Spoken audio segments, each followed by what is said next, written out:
मित्रांनो, मी आत्ता टरबूजच्या प्लॉटमध्ये आहे. हे फार मोठं कॅश क्रॉप आहे. मॅनेजमेंट जर चांगलं नसेल तर फार अडचणीचं होऊ शकतं.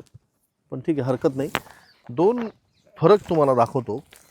हे जे फळ आहे मित्रांनो, हे फळ डेव्हलप होणार नाही. ह्या संपूर्ण प्लॉटमध्ये तुम्हाला आता कॅल्शियमची कमतरता दिसते बघा.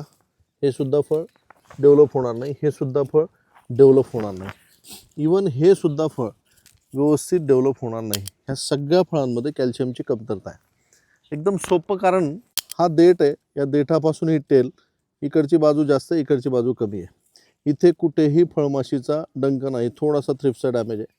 हे फक्त कॅल्शियमच्या कमतरतेमुळे या ठिकाणी. तर सगळ्यात पहिले थंडीमध्ये क्रॅकिंग होऊ नये म्हणून, तडे जाऊ नये फळाला किंवा वेल चिरू नये म्हणून, आणि फळ याची व्यवस्थित साईज व्हावी यासाठी कॅल्शियम हा घटक कलिंगड आणि खरबूज या पिकामध्ये फार गरजेचा आहे. तर यासाठी तुम्ही कॅलनेट लिक्विड, ज्याच्यामध्ये कॅल्शियम ऑक्साईड आहे लिक्विड फॉर्ममध्ये 11%, 2 लिटर प्रति एकर, सोबत बोरॉन अर्धा किलो आणि ह्युमॉल गोल्ड अर्धा किलो हे ड्रिपने सोडा, जेणेकरून ही अडचण आपल्याला दूर करता येईल.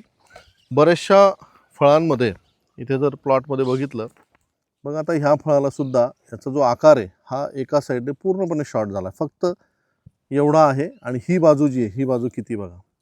हे फळ साईज करूच शकणार नाही आणि प्रचंड कॅल्शियमची कमतरता या प्लॉटमध्ये आहे. असं तुमच्या प्लॉटमध्ये असेल तर मी दिलेली उपाययोजना नक्की करा, लगेच करा.